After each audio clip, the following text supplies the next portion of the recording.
Just as in chapter 25, verse 37 of Matthew, people who helped God wondered when they helped him and couldn't really see when they did and didn't really know what an interaction with God was. I have those troubles as well. At the College of Worcester, I was part of a religious student organization called UKirk. I remember one worship meeting, another member saying that they hadn't been feeling God recently. That statement confused me. I knew it wasn't a good thing, but I left that meeting wondering, what does it mean to feel God? At some points in Scotland, one of the ministers asked us to think about what God was currently telling us. I looked around the room, a bit off-put, but everyone else was locked in. Is there a phone number that I need to add? A Zoom meeting with progress updates? In my conversation with Session about pursuing ordination, Pastor Adele asked me where I was seeing God in Scotland, and I surprised myself by having an answer. I see God in the people I am with. The past 10 months, I lived and worked in the southwest of Scotland, called Ayrshire.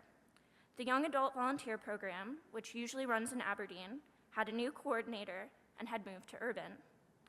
Having moved to a new location meant that the churches Madeline, Heather, and I were working with didn't really know what to do with us. This meant that I was able to experience many different forms of ministry in my time in Scotland. On Tuesdays, I got to see Selma, herself a recovering addict, lead a cafe run by and for those recovering from addiction. I got to see God in the people who became accustomed to and grateful for me showing up every week. On Wednesdays, Suzanne, a chaplain at the university hospital, had me accompany her on visits to dialysis and dementia wards. I saw comfort in Suzanne reading Psalm 23 to a woman surrounded by her family in the hospital before passing. On Thursdays, I was in the community cafe at one of the churches. Fullerton Connections acted as both a worship and community center, serving inexpensive meals at their cafe. I saw care in Josh, who paid for a temporarily unhoused mother's meal. On Fridays, TGIF, Teens Growing in Faith, provided a place for high schoolers to come on a Friday evening to play games and listen to a short talk on faith. I saw love in the 10 youth leaders, Brandon, Callum, Ethan, Josh, Joshua, Faye, Nia, Sarah, and Benjamin, all between the ages of 17 and 23, who led the group with me and quickly welcomed Madeline and I into their friend group. I especially found love in Benjamin, who gave us many a car ride home. About once a month, I would join Esther, one of the church coordinators, in leading worship at a local men's prison.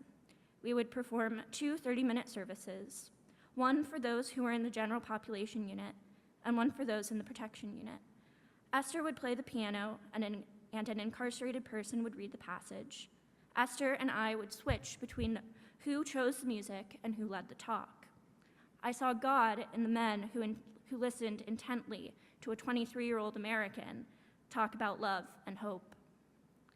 Jamie, one of the ministers in Irvine, rented out his house for Madeline, Heather, and I to stay in for the year. I saw forgiveness in Jamie when he decided to take on the yard maintenance after Madeline cut the cord to the lawnmower twice in one use. In the Abbey on the island of Iona, I spent 3 days living in community with people from all over Europe and the United States. I found joy and hope in Trish, a newly ordained minister, and her daughter Naomi. At the Church of Scotland General Assembly as a youth representative, I spent 5 days with 18 other young people from different presbyteries in Scotland. I received welcome and acceptance wholeheartedly from them, Matt, Sarah, Susie, and Leslie, who guided us through General Assembly. While chapter 5, verse 40 of Matthew says, "Just as you did it to one of the least of these brothers and sisters of mine, you did it to me."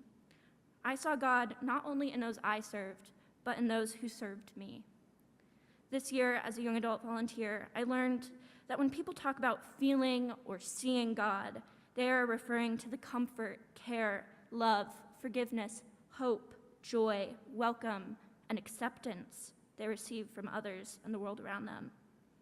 I do not need God's phone number. Thank you.